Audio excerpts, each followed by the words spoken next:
ಸ್ನೇಹಿತರೆ ನಮಸ್ಕಾರ. ನಾನು ಜಯಪ್ರಕಾಶ್ ನಾಗತಿಹಳ್ಳಿ.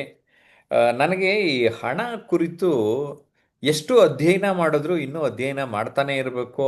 ಯಾರು ಈ ಕ್ಷೇತ್ರದಲ್ಲಿರ್ತಾರೋ ಅವ್ರನ್ನೆಲ್ಲ ಮಾತಾಡಿಸ್ಬೇಕು ಅಂತ ಅನ್ನಿಸ್ತಾ ಇರುತ್ತೆ ನನಗೆ. ಆ ಒಂದು ನಿಟ್ಟಿನಲ್ಲಿ ಇವತ್ತು ನಾನೇನು ಮಾಡ್ತಾ ಇದ್ದೇನೆ ಈ ವಿಡಿಯೋನಲ್ಲಿ ಅಂದರೆ, ಹಣ ವೃದ್ಧಿಸುವ ಮಾರ್ಗದಲ್ಲಿ ಅರಿಯಬೇಕಾದ ಆಸ್ತಿ ವರ್ಗಗಳು ಅನ್ನೋ ಶೀರ್ಷಿಕೆ ಕೊಡ್ತಾ ಇದ್ದೇನೆ.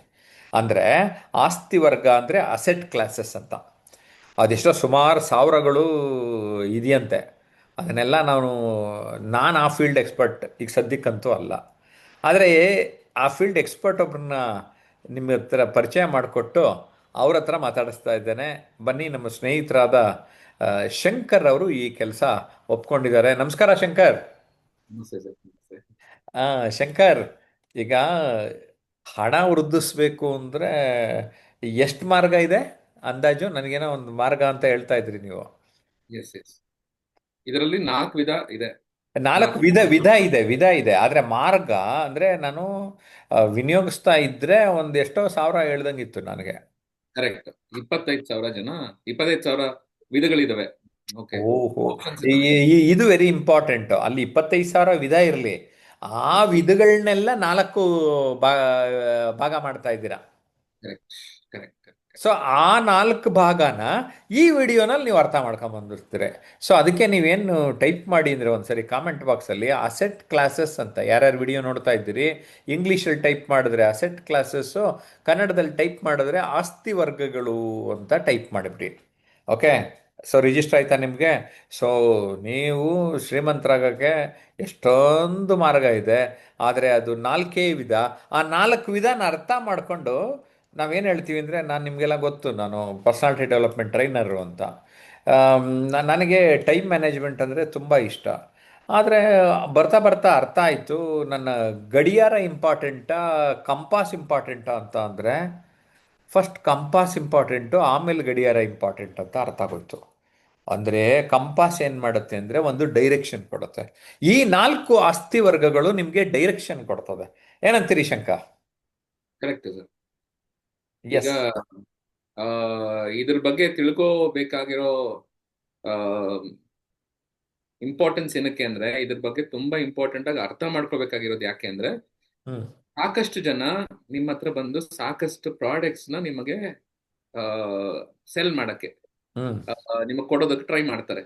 ಹ್ಞೂ. ಓಕೆ, ಇದ್ರಲ್ಲಿ ಹಾಕಿರಿ, ಅದ್ರಲ್ಲಿ ಹಾಕ್ರಿ, ಇದ್ರಲ್ಲಿ ಹಾಕಿದ್ರೆ ದುಡ್ಡು ಬರುತ್ತೆ, ಇದ್ರಲ್ಲಿ ಹಾಕಿದ್ರೆ ದುಡ್ಡು ಬರುತ್ತೆ, ಮಾಡ್ರಿ ಮಾಡ್ರಿ ಅಂತ ಹ್ಞೂ. ಹೇಳ್ತಾರೆ. ಅದನ್ನ ಫಸ್ಟ್ ನೀವು ಯಾವುದು, ಇದು ಯಾವ ರೀತಿ ಪ್ರಾಡಕ್ಟ್, ಇದು ಅಲ್ಲ ಯಾವ ಕ್ಯಾಟಗರಿಗೆ ಬೀಳುತ್ತೆ, ಹ್ಞೂ. ಇದನ್ನ ನೀವು ಅರ್ಥ ಮಾಡ್ಕೊಳಕ್ಕೆ ಸಾಧ್ಯ ಆದ್ರೆ ನೀವು ಡಿಸಿಷನ್ ತಗೊಳಕ್ ಸುಲಭ ಆಗತ್ತೆ.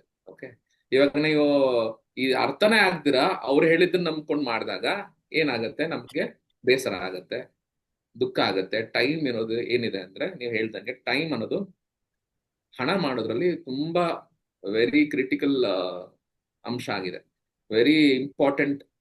ಅದು ಟೈಮ್ ಇಲ್ದಿರ ಹಣ ಮಾಡಕ್ ಸಾಧ್ಯನೇ ಇಲ್ಲ, ಆಸ್ತಿ ಕ್ರಿಯೇಟ್ ಮಾಡೋದಕ್ ಆಗೋದಿಲ್ಲ.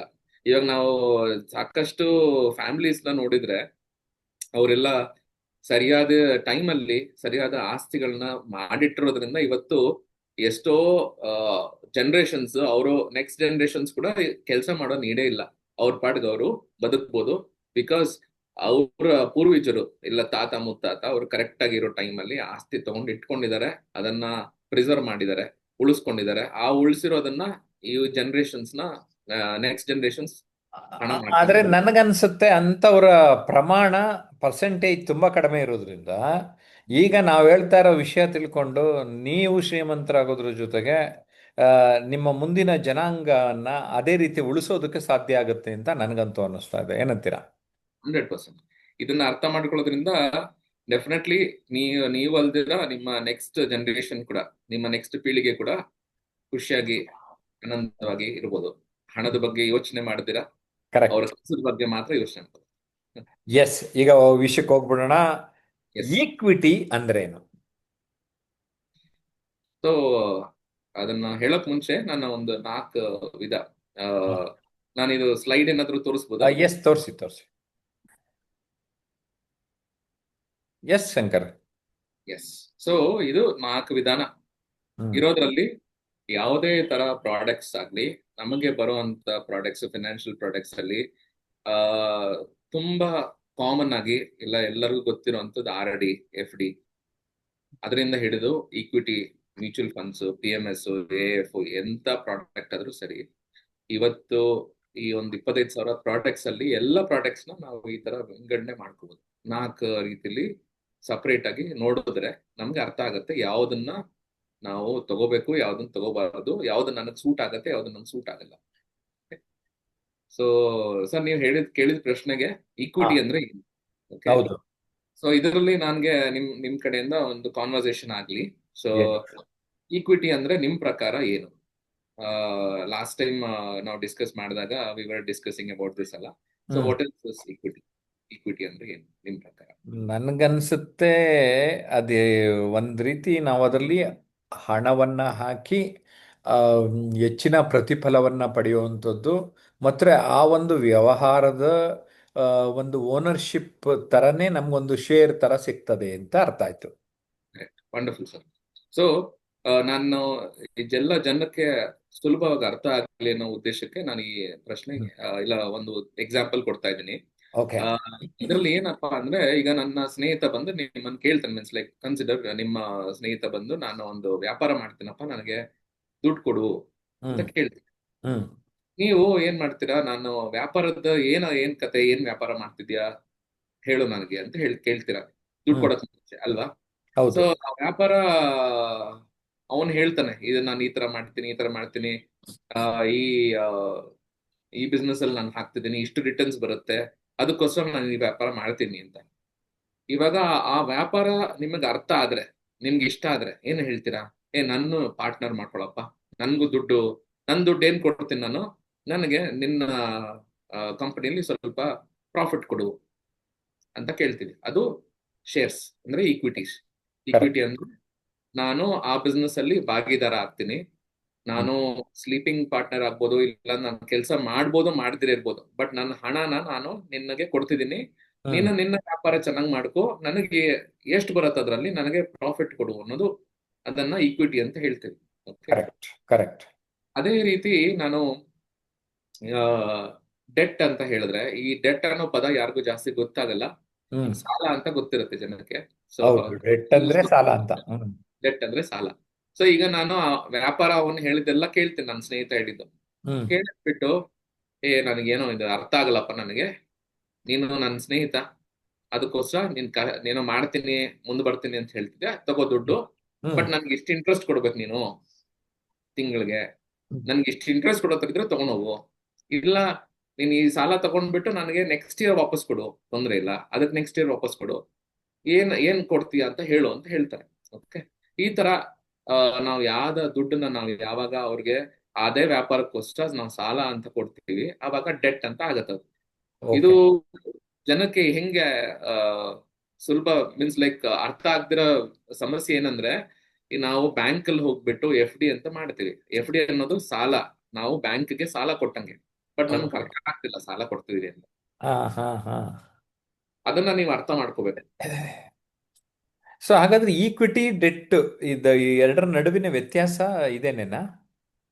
ಹೌದು. ಅಂದ್ರೆ ಈಕ್ವಿಟಿ ಅಂದ್ರೆ ನನ್ನ ಹಣ ದೊಡ್ಡದಾಗಿ ಬೆಳೆಯೋದಕ್ಕೆ ಅವಕಾಶ ಇದೆ. ಓಕೆ. ಬಟ್ ಅದೇ ರೀತಿ ಹ್ಮ್ ಆ, ಆ, ಈ ಡೆಟ್ ಅನ್ನೋದ್ರಲ್ಲಿ ಏನಾಗತ್ತೆ ಅಂದ್ರೆ, ನನ್ಗೆ ಫಿಕ್ಸ್ಡ್ ಗ್ರೋತ್ ಸಿಗತ್ತೆ, ಅದರಲ್ಲಿ ಓಕೆ. ಸಾಕಷ್ಟು ಬೆಳೆಯೋದಕ್ಕೆ ಅವಕಾಶ ಇರಲ್ಲ.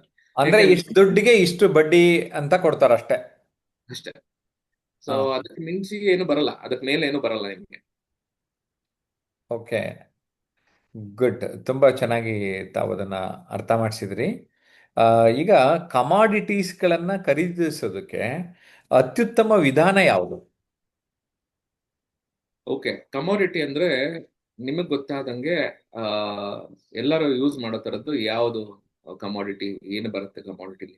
ಆ, ಚಿನ್ನ, ಬೆಳ್ಳಿ, ವಜ್ರ ಕರೆಕ್ಟ್. ಅಥವಾ ಯಾವುದು ಇವತ್ತು ಕೆಲವರು ಆಕ್ಚುಲಿ ಪೇಂಟಿಂಗ್ ಮೇಲೆಲ್ಲ ಇನ್ವೆಸ್ಟ್ ಮಾಡೋರು ನೋಡಿದ್ದೀನಿ. ಹೌದು.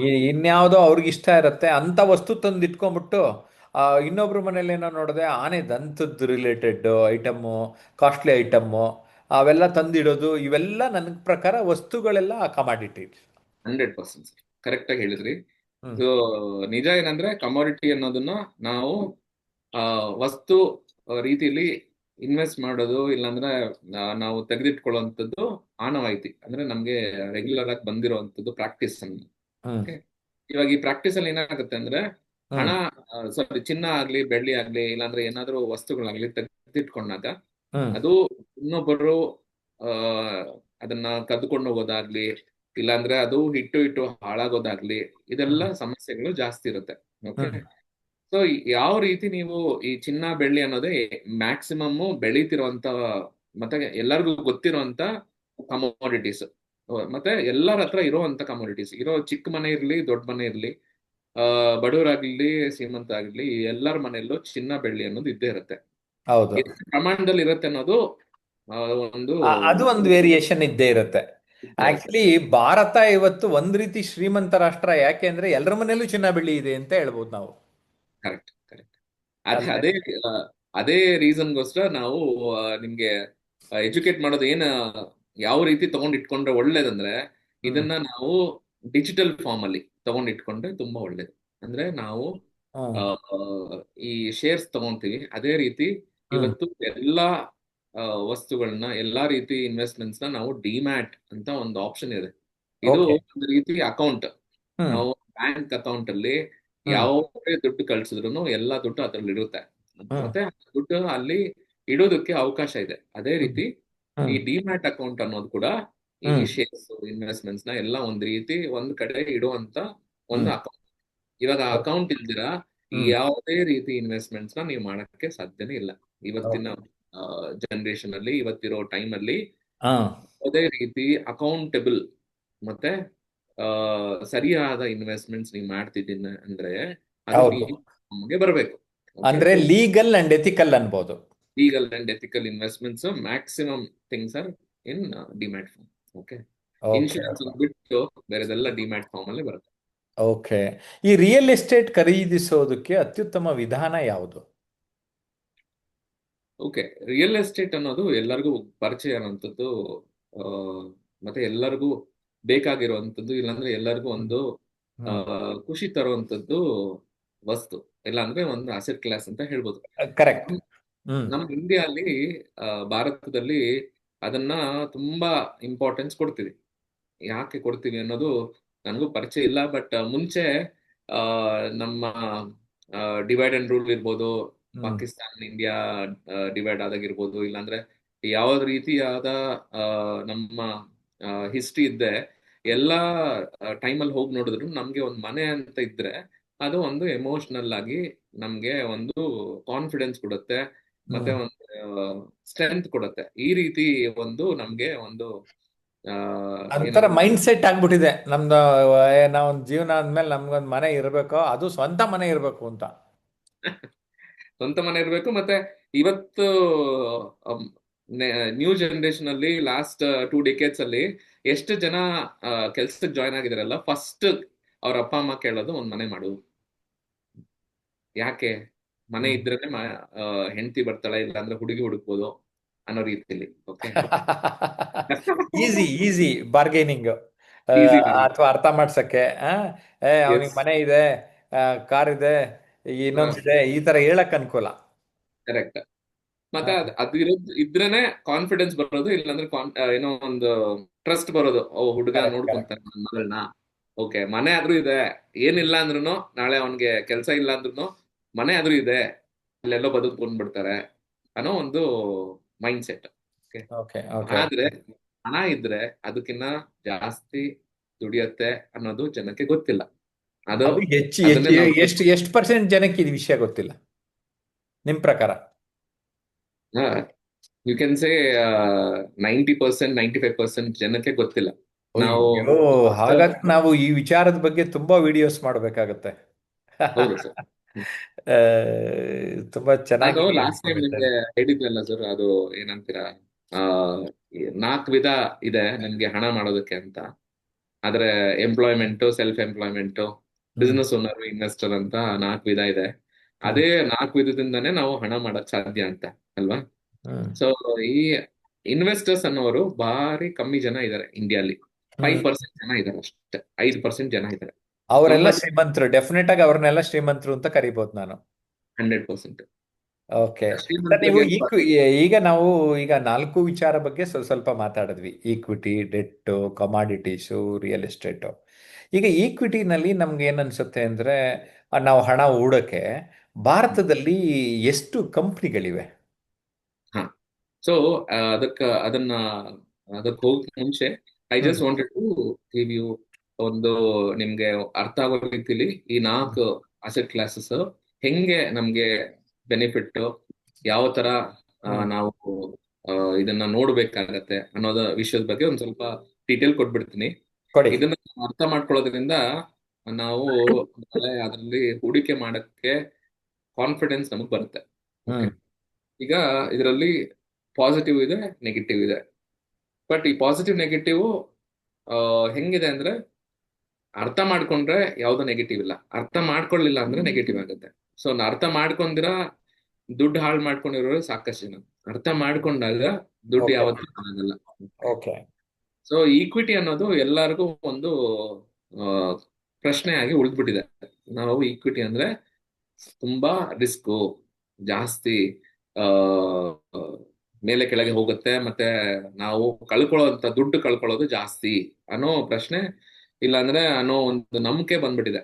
ಓಕೆ, ಹ್ಮ್ ಸೊ ಏನಕ್ಕೆ ಬಂದಿದೆ ಇದು ಅಂದ್ರೆ, ಅದನ್ನ ಅರ್ಥ ಮಾಡ್ಕೊಂಡಿರ ಇರೋದಕ್ಕೆ ನಮ್ಗೆ ಆತರ ಅನ್ನಿಸ್ತಾ ಇದೆ. ಓಕೆ. ಈಕ್ವಿಟಿ ಅಂದ್ರೆ ನಾವು ಲಾಸ್ಟ್ ಸೆಷನ್ ಅಲ್ಲಿ ಇದ್ರ ಬಗ್ಗೆ ಸ್ವಲ್ಪ ಮಾತಾಡ್ತಿದ್ವಿ. ಈ ಹ್ಮ್ ಆ, ಸಾಕಷ್ಟು ಕಂಪನಿಗಳು ಹ್ಮ್ ಬೆಳೆಯೋ ರೀತಿಲಿ ನಾವು ನಮ್ಮ ರಿಯಲ್ ಎಸ್ಟೇಟ್ ಆಗ್ಲಿ, ಭೂಮಿ ಆಗ್ಲಿ ಬೆಳೆಯೋದಕ್ಕೆ ಸಾಧ್ಯ ಇಲ್ಲ, ಇಲ್ಲಾಂದ್ರೆ ಚಿನ್ನ ಆಗ್ಲಿ ಬೆಳೆಯೋದಕ್ಕೆ ಸಾಧ್ಯ ಇಲ್ಲ.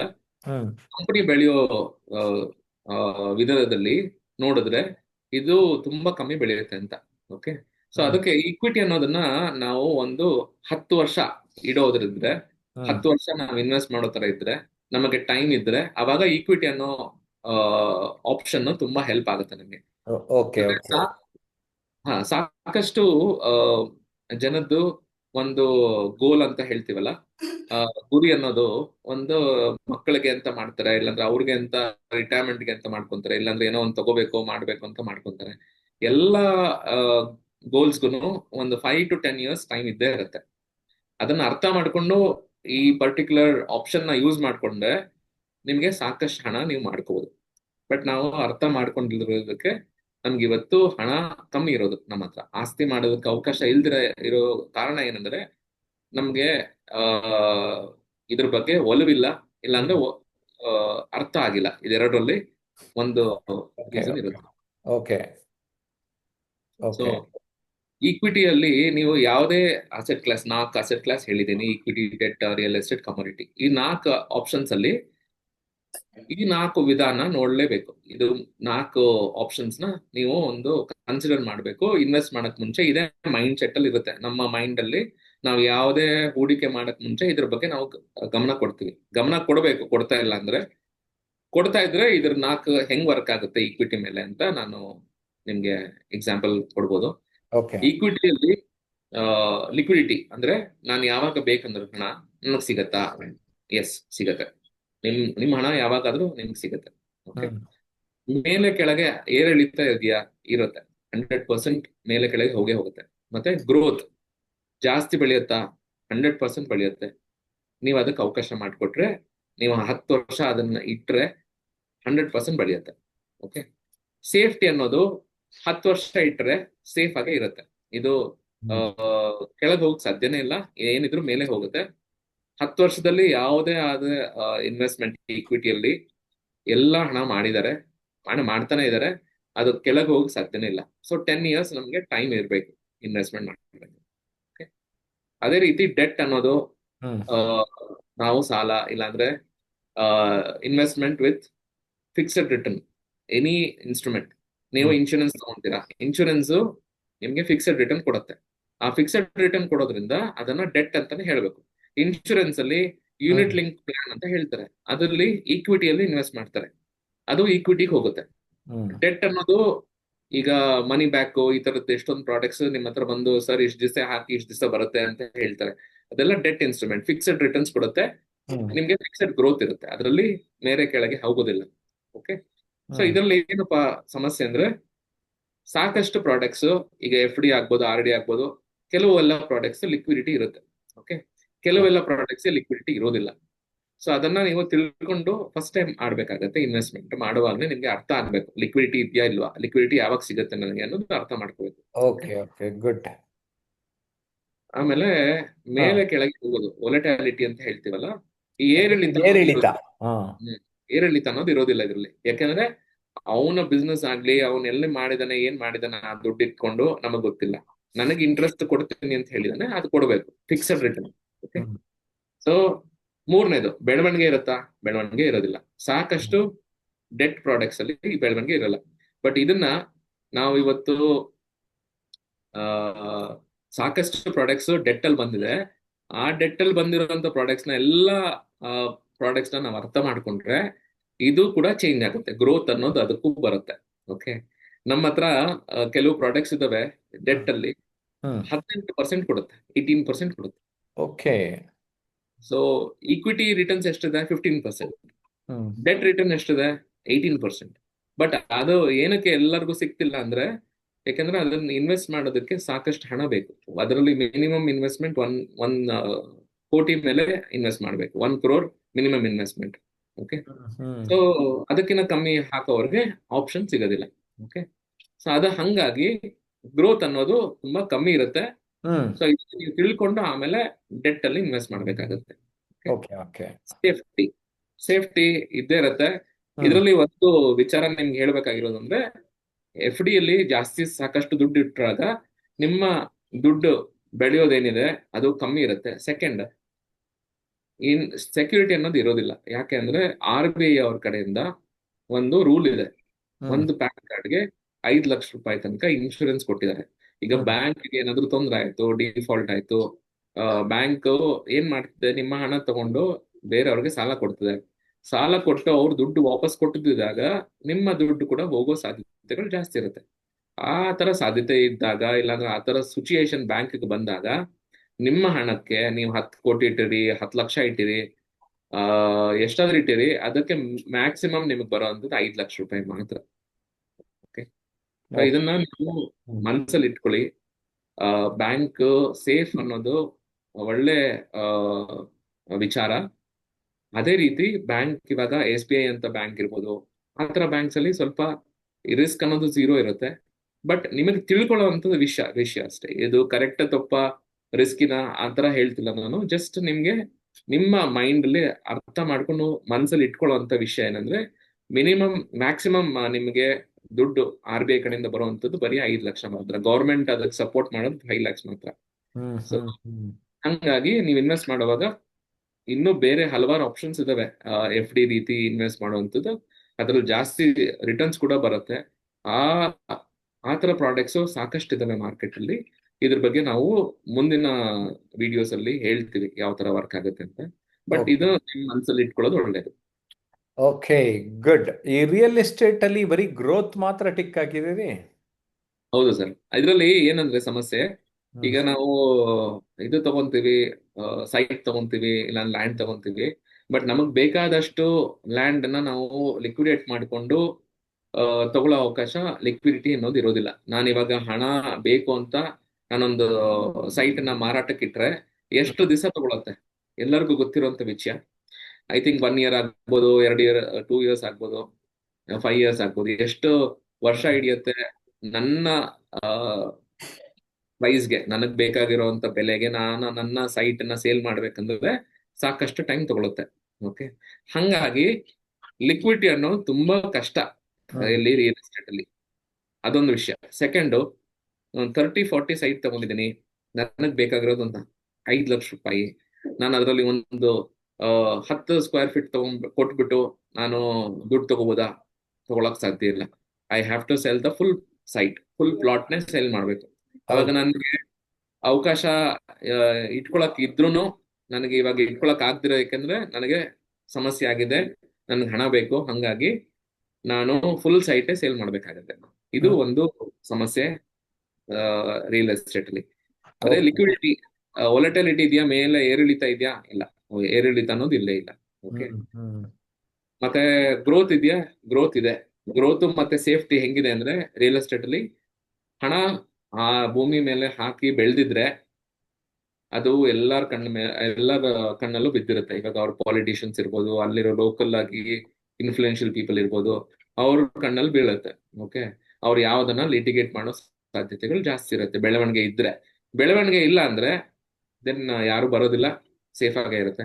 ಬಟ್ ಬೆಳವಣಿಗೆ ಇದ್ರೆ ಅಲ್ವಾ ಸಮಸ್ಯೆ. ಸೊ ಬೆಳವಣಿಗೆ ಬೇಕು ನಮ್ಗೆ, ಅದಕ್ಕೋಸ್ಕರ ಇನ್ವೆಸ್ಟ್ ಮಾಡ್ತಿದ್ವಿ. ಅದು ಇಲ್ಲ ಅಂದಾಗ ಇನ್ವೆಸ್ಟ್ ಮಾಡಿ ಏನು ಪ್ರಯೋಜನ ಇಲ್ಲ. ಓಕೆ.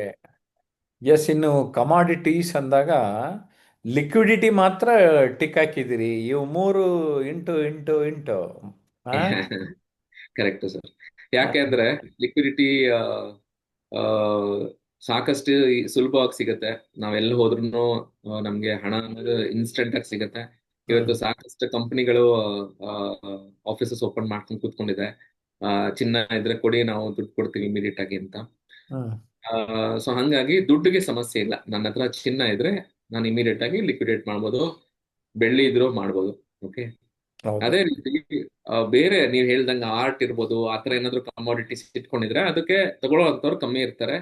ಅದಕ್ಕೆ ಒಲವು ಇಟ್ಕೊಂಡಿರೋರು ತುಂಬಾ ಕಮ್ಮಿ ಇರ್ತಾರೆ. ಸೊ ಹಂಗಾಗಿ ಅದು ಒಂದು ರಿಸ್ಕ್ ಆಗಿ ಕಾಣಿಸುತ್ತೆ. ಓಕೆ, ಮತ್ತೆ Okay. ಏರಿಳಿತ ಅನ್ನೋದು ಇರೋದಿಲ್ಲ ಇದರಲ್ಲಿ. ಸಾಕಷ್ಟು ಮೇಲೆ ಹೋಗುತ್ತೆ ಹೊರತು ಕೆಳಗ್ ಬರೋ ಸಾಧ್ಯತೆಗಳಿಲ್ಲ. ಯಾಕಂದ್ರೆ ಈಗ ಕಮೋಡಿಟೀಸ್ ಲಿಮಿಟೆಡ್ ಇರೋದ್ರಿಂದ ಅದು ಮೇಲೆ ಕೆಳಗೆ ಹೋಗುವಂಥದ್ದು ತುಂಬಾ ಕಮ್ಮಿ.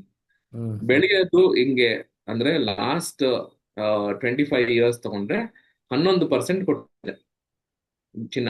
ಓಕೆ, ಇತ್ತೀಚೆಗೆ ಒಂದು ಲಾಸ್ಟ್ 2-3 years ಅಲ್ಲಿ ಚೆನ್ನಾಗಿ ಬೆಳೆದು ಚೆನ್ನಾಗಿ ರಿಟರ್ನ್ಸ್ ಕೊಟ್ಟಿದೆ. ಅದಕ್ಕೆ ಮುಂಚೆ ಆದ್ರೆ ಸ್ವಲ್ಪ ಒಂದು ರೀತಿಗೆ ಒಂದು ರಿಟರ್ನ್ಸ್ ಕೊಟ್ಟಿತ್ತು.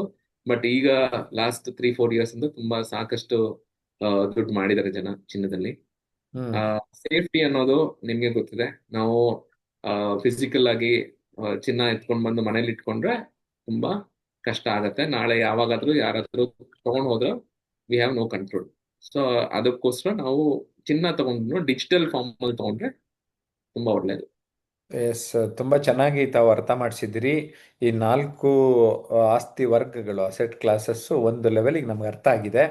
ನಾನು ಆಗಲೇ ಕೇಳ್ತಾ ಇದ್ದೆ, ಈಕ್ವಿಟಿನಲ್ಲಿ ಭಾರತದಲ್ಲಿ ಎಷ್ಟು ಕಂಪ್ನಿಗಳಿದೆ, ಅದನ್ನ ಹೆಂಗೆ ಇನ್ನೊಂದು ಸ್ವಲ್ಪ ಈಕ್ವಿಟಿ ಬಗ್ಗೆ ಪರಿಚಯ ಮಾಡಿಕೊಡಿ. ಎಸ್, ಸೊ ಈಕ್ವಿಟಿ ಅಂದ್ರೆ ನಾನು ಅವಾಗ ಹೇಳ್ದಂಗೆ it is owning A share. So ನಾವು ಒಂದು ಕಂಪ್ನಿ ಅಲ್ಲಿ ನಾನು ಶೇರ್ ಹೋಲ್ಡರ್ ಆಗಿ ನಾನು ಭಾಗಿದಾರ ಹಾಕ್ತೀನಿ. ಎಷ್ಟು ಪರ್ಸೆಂಟೇಜ್ಗೆ ಭಾಗಿದಾರ ಹಾಕ್ತೀನಿ ಅನ್ನೋದು ನಾನು ಎಷ್ಟು ಹೂಡಿಕೆ ಮಾಡ್ತೀನಿ ಅನ್ನೋದ್ರ ಮೇಲೆ ಹೋಗುತ್ತೆ. Okay, okay. ಎಷ್ಟು ಶೇರ್ ಕೊಂಡ್ಕೊಂತೀನಿ ಅದ್ರ ಮೇಲೆ ಹೋಗುತ್ತೆ. ಬಟ್ ನೀವ್ ಎಷ್ಟೇ ಕೊಂಡ್ಕೊಂಡಿದ್ರು, ಒಂದೇ ಶೇರ್ ಇದ್ರು ಅದಕ್ಕೆ ಬರುವಂತ ಭಾಗ ಬಂದೇ ಬರುತ್ತೆ. ಅದು ಕಂಪನಿ ಬೆಳೆಯುತ್ತೆ, ಓಕೆ. ಬರುವಂತದ್ದು ಏನಿದೆ ಅದು ನಿಮ್ಗೆ ಬಂದೇ ಬರುತ್ತೆ. ಸೊ ಇಂಡಿಯಾಲಿ 6800 ಇನ್ನ ಜಾಸ್ತಿ ಕಂಪ್ನಿಗಳಿದೆ. ನಿಯರ್ಲಿ ಇವಾಗ 7200 ಕಂಪ್ನೀಸ್ ಇದಾವೆ. ಈ ಕಂಪನಿಗಳ ಪಟ್ಟಿ ಏನಿದೆ ಇದು ಚೇಂಜ್ ಆಗ್ತಾನೆ ಇರುತ್ತೆ, ಬೆಳೀತಾನೆ ಇರುತ್ತೆ. ಓಕೆ, ಇವತ್ತು ಲಿಸ್ಟೆಡ್ ಕಂಪ್ನೀಸ್ ಅಲ್ಲಿ ಇಷ್ಟು ಕಂಪನಿಗಳಿದಾವೆ. ಓಕೆ, BSE NSE ಅಲ್ದಿರ ಬೇರೆ ಸಾಕಷ್ಟು ಎಕ್ಸ್ಚೇಂಜಸ್ ಇದಾವೆ. ಬಟ್ ಇದು ಪ್ರಿಡಾಮಿನೆಂಟ್ ಆಗಿ ಇದೆರಡೇ ಎಕ್ಸ್ಚೇಂಜ್ ಜಾಸ್ತಿ ಜನಕ್ಕೆ ಪರಿಚಯ ಇರೋದು. ಓಕೆ, ಸೊ ಹಂಗಾಗಿ 6800 ಕಂಪನೀಸ್ ಅಲ್ಲಿ ನೀವು ಹೂಡಿಕೆ ಮಾಡೋ ಅವಕಾಶ ನಿಮ್ಗಿದೆ. ಬಟ್ ಎಷ್ಟ್ ಮಾಡ್ಬೋದು ಅನ್ನೋದು ಪ್ರಶ್ನೆ. ಎಲ್ ಮಾಡ್ಬೇಕು, ಎಷ್ಟ್ ಮಾಡ್ಬೇಕು? ಇವಾಗ ಆ 6800 ಕಂಪನೀಸ್ ಅಲ್ಲಿ ಅಷ್ಟು ಕಂಪನೀಸ್ ಚೆನ್ನಾಗಿದಾವ ಅನ್ನೋದು ಪ್ರಶ್ನೆ. ಓಕೆ, ಅಲ್ಲಿ ಅವಾಗ ಅದಕ್ಕೆ ಆಕ್ಟಿವ್ ಸ್ಟೇಟಸ್ ಇರೋದು 1380 ಅಂತ ಕೊಟ್ಟಿದ್ದೀರಾ. ಆಕ್ಟಿವ್ ಅಂತ ಹೇಳಿದಾಗ ನಾವು ಎಲ್ಲ ಶೇರ್ ಅಲ್ಲೂ ಇನ್ವೆಸ್ಟ್ ಮಾಡ್ಬೋದಾ? ಇಲ್ಲ. ಅದನ್ನ ಅರ್ಥ ಮಾಡ್ಕೊಳ್ಳೋಕೆ ತಿರ್ಗಾ ನೀವೊಂದು ರಿಸರ್ಚ್ ಮಾಡ್ಬೇಕಾಗತ್ತೆ.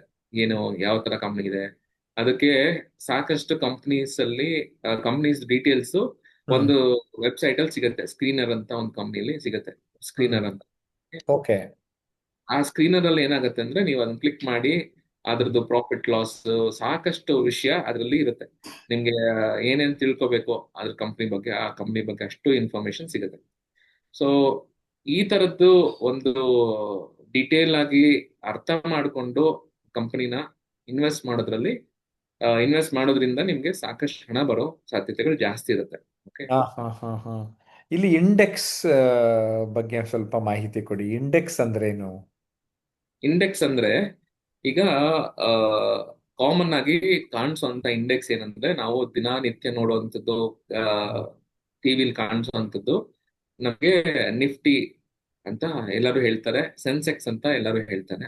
ಹ್ಮ್ ಸೊ ಈ ನಿಫ್ಟಿ ಮತ್ತೆ ಸೆನ್ಸೆಕ್ಸ್ ಏನಿದೆ, ಸೆನ್ಸೆಕ್ಸ್ ಅನ್ನೋದು ಟಾಪ್ 30 ಕಂಪ್ನೀಸ್, 30 ಕಂಪನಿ ಸೆನ್ಸೆಕ್ಸ್ ಹ್ಮ್. ಅನ್ನ ಇಂಡೆಕ್ಸ್ ನ ಫಾರ್ಮ್ ಮಾಡೋದು 30 ಓಕೆ. ಕಂಪನಿ. ಹಾ ಹಾ ಹಾ. ಇಂಡಿಯಾದಲ್ಲಿ largest 30 companies will be forming 30 companies, and that is in forming index which is called Sensex. Okay okay. Okay. ಅದೇ ರೀತಿ ಟಾಪ್ 50 ಕಂಪನೀಸ್ ಅದನ್ನ ನಿಫ್ಟಿ ಅಂತ ನಾವು ಇಂಡೆಕ್ಸ್ ನ ಫಾರ್ಮ್ ಮಾಡೋದು. ಹ್ಮ್ ಹ್ಮ್ ಸೊ ಈ ಸೆನ್ಸೆಕ್ಸ್ ಇರ್ಬೋದು ಇಲ್ಲಾಂದ್ರೆ ನಿಫ್ಟಿ ಇರ್ಬೋದು, ಇದರಲ್ಲಿ ಯಾವತ್ತಾಗ್ಲಿ ಚೇಂಜ್ ಆಗ್ತಾನೆ ಇರ್ತವೆ ಕಂಪ್ನಿಗಳು. ಯಾಕೆ ಅಂದ್ರೆ ಟಾಪ್ 30 ಬರೋದಕ್ಕೆ, ಟಾಪ್ 50 ಬರೋದಕ್ಕೆ ಎಲ್ಲಾ ಕಂಪ್ನಿನೂ ಗುದ್ದಾಡ್ತಿರುತ್ತೆ, ಎಲ್ಲಾ ಕಂಪ್ನಿನೂ ಬೆಳಿಬೇಕು ಅನ್ನೋದು ಉತ್ಸಾಹದಲ್ಲಿ ಮುಂದೆ ಹೋಗ್ತಿರುತ್ತೆ.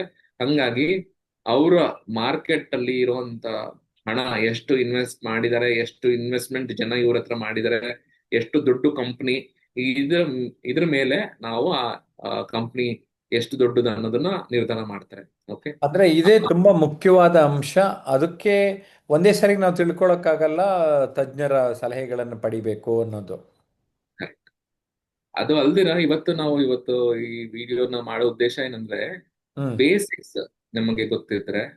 ನಾವು ನಾಳೆ ಆ ನಾವು ಇನ್ವೆಸ್ಟ್ ಮಾಡ್ಬೇಕಂದ್ರೂ, ಹಾ. ಇಲ್ಲಾಂದ್ರೆ ನಾವು ಇನ್ನೊಬ್ರಿಗೆ ಹೇಳ್ಬೇಕಂದ್ರೂ, ಹ್ಮ್ ಇಲ್ಲಾಂದ್ರೆ ಯಾರಾದ್ರೂ ನಮ್ಗೆ ಹೇಳ್ಬೇಕಾದಾಗ ನಾವು ಅರ್ಥ ಮಾಡ್ಕೋಬೇಕಾಗಿರೋ ವಿಷಯನ ಇಷ್ಟೇ ಆಗಿರೋದು. ನಾವು ಇಷ್ಟು ವಿಷಯ ನಾವು ಅರ್ಥ ಮಾಡ್ಕೊಂಡ್ರೆ ಈಕ್ವಿಟಿ ಅನ್ನೋದು ನಮ್ಗೆ ಅರ್ಥ ಆಗತ್ತೆ. ಸೊ ಈಕ್ವಿಟಿ ಅನ್ನೋದು ತುಂಬಾ ಇಂಪಾರ್ಟೆಂಟ್ ಆಗಿರುವಂತ ಒಂದು asset class. Correct correct correct. ಅದನ್ನ ನಾವು ಅರ್ಥ ಮಾಡ್ಕೊಳ್ಳಿಲ್ಲ ಅಂದ್ರೆ ಹ್ಮ್ ನಾವು ನಮ್ಮ ಲೈಫಲ್ಲಿ ಆಸ್ತಿ ಮಾಡೋದಕ್ಕೆ ಸಾಧ್ಯನೇ ಇಲ್ಲ. Okay? ಹ್ಮ್ ಹಂಗಾಗಿ ನಾವು 100% ನಾವು ಈ ಈಕ್ವಿಟಿ ಅನ್ನೋದನ್ನ ಚೆನ್ನಾಗಿ ಅರ್ಥ ಮಾಡ್ಕೋಬೇಕು. ಇದಕ್ಕೆ ಅಂತ ನೀವು ಟೈಮ್ ಕೊಟ್ಟು ನಾವು ನೆಕ್ಸ್ಟ್ ಮಾಡೋ ಸೆಷನ್ಸ್ ಅಲ್ಲಿ ನೀವು ರೆಗ್ಯುಲರ್ ಆಗಿ ಅಟೆಂಡ್ ಆದಾಗ ಐ ಹ್ಮ್. ಥಿಂಕ್ ನಿಮ್ಗೆ ಸಾಕಷ್ಟು ಒಂದು ಬೇಸಿಕ್ ಅಂಡರ್ಸ್ಟ್ಯಾಂಡಿಂಗ್ ನಿಮ್ಗೆ ಸಿಗತ್ತೆ. ಕರೆಕ್ಟ್. ಇದ್ರ ಬಗ್ಗೆ ಟ್ರೈನಿಂಗ್ ಕೂಡ ನಾವು ಸಾಕಷ್ಟು ಜನ ಮಾಡ್ತಾರೆ. ಆ ಈ ಹೆಂಗೆ ಇದು ಡಿಟೇಲ್ ಆಗಿ ಅರ್ಥ ಮಾಡ್ಕೋಬೇಕು ಅನ್ನೋರು ಕೂಡ ಆ ನಾವು ಮಾಡುವಂತ ಅಡ್ವಾನ್ಸ್ ಸೆಷನ್ಸ್ ಅಲ್ಲಿ ಕೂಡ ಅಟೆಂಡ್ ಆಗ್ತವೆ. Okay, very good. ಅದ್ರ ಬಗ್ಗೆನೂ ಕೂಡ ಮುಂದಿನ ವಿಡಿಯೋಗಳಲ್ಲಿ ಮಾಹಿತಿ ನೀಡೋಣ. ಆ, ಈಗ ಡೆಟ್ ಬಗ್ಗೆ ಇನ್ನೊಂದು ಸ್ವಲ್ಪ ಇನ್ಫಾರ್ಮೇಶನು, ಅಂದರೆ ನಮ್ಮ ಬಳಿ ಆಯ್ಕೆಗಳು ಯಾವ್ಯಾವ್ದಿದೆ ಅಂತ ತಿಳಿಸಿ. ಸೊ ಈ ಡೆಟ್ ಅನ್ನೋದು ಬಂದಾಗ ಹ್ಮ್ ಜನರಲ್ ಆಗಿ ಹ್ಮ್ ಜನಕ್ಕೆ ಗೊತ್ತಿರುವಂತ ವಿಷಯಗಳು ಅಂದ್ರೆ ಹ್ಮ್ FD RD ನಾನು ಆವಾಗ ಹೇಳ್ದಂಗೆ. ಸೊ ಈ FD RD ಏನಿದೆ ಅದು ಕಾಮನ್ ಪ್ರಾಡಕ್ಟ್. ಇವಾಗ ಅದಕ್ಕಿನ ಒಂದು ಲೆವೆಲ್ ಮೇಲೆ ಹೋಗ್ಬೇಕಂದ್ರೆ we have to understand little more deeper. Hmm. ಇದಕ್ಕೆ ಬೇರೆ ಒಂದು ಪ್ರೆಸೆಂಟೇಶನ್ ನಾನು ಚೇಂಜ್ ಮಾಡ್ಬೇಕಾಗತ್ತೆ. ಮಾಡಿ ಮಾಡಿ ಮಾಡಿ. You want to stop recording? Okay Shankar, debt ಬಗ್ಗೆ ಕೂಡ ಇನ್ನೂ ಸ್ವಲ್ಪ ಡೀಟೇಲ್ ಆಗಿ ಮತ್ತೊಂದು ವಿಡಿಯೋದಲ್ಲಿ ಮಾಡಿದರೆ ಚೆನ್ನಾಗಿರುತ್ತೆ ಅಂತ ಅನಿಸ್ತಾ ಇದೆ. ಹೇಗಿದ್ರು ಈ ವಿಡಿಯೋದಲ್ಲಿ 4 ಆಸ್ತಿ ವರ್ಗ ತಿಳ್ಕೊಂಡಿದ್ದೀವಿ, ಮತ್ತೆ ಈಕ್ವಿಟಿ ಬಗ್ಗೆ ತಿಳ್ಕೊಂಡಿದ್ದೀವಿ. ಏನಂತೀರಿ? ಮತ್ತೊಂದು ವಿಡಿಯೋದಲ್ಲಿ ಕರೆಕ್ಟ್. ಮೀಟ್ ಮಾಡೋಣ. Definitely sir. ಯಾಕಂದ್ರೆ ಡೆಟ್ ಅನ್ನೋದು ಸ್ವಲ್ಪ ದೊಡ್ಡ ಸಬ್ಜೆಕ್ಟ್, ಅದ್ರ ಬಗ್ಗೆ ಇನ್ನೊಂದು ಸೆಷನ್ ಮಾಡೋಣ. ಓಕೆ, ಎಸ್ ಸ್ನೇಹಿತರೆ, ಶಂಕರ್ ನಮ್ಮ ಜೊತೆಗೆ ಇರ್ತಾರೆ. ಬೇರೆ ಬೇರೆ ವಿಷಯ ನಾನು ನಮ್ಮ ಚಾನಲ್ಗಳಲ್ಲಿ ರೆಗ್ಯುಲರ್ ಆಗಿ ಪೋಸ್ಟ್ ಮಾಡ್ತಾ ಇರ್ತೀವಿ. ಅಧ್ಯಯನ ಮಾಡ್ತಾರೆ. ಅದಾದ್ಮೇಲೆ ನಿಮ್ಗೆ ಅನುಮಾನಗಳಿದ್ರೆ ನಮ್ಮ ಹತ್ರ ನೀವು ಬರೋರಂತೆ. Okay, bye bye. Thank you sir, ನಮಸ್ಕಾರ. Thank you.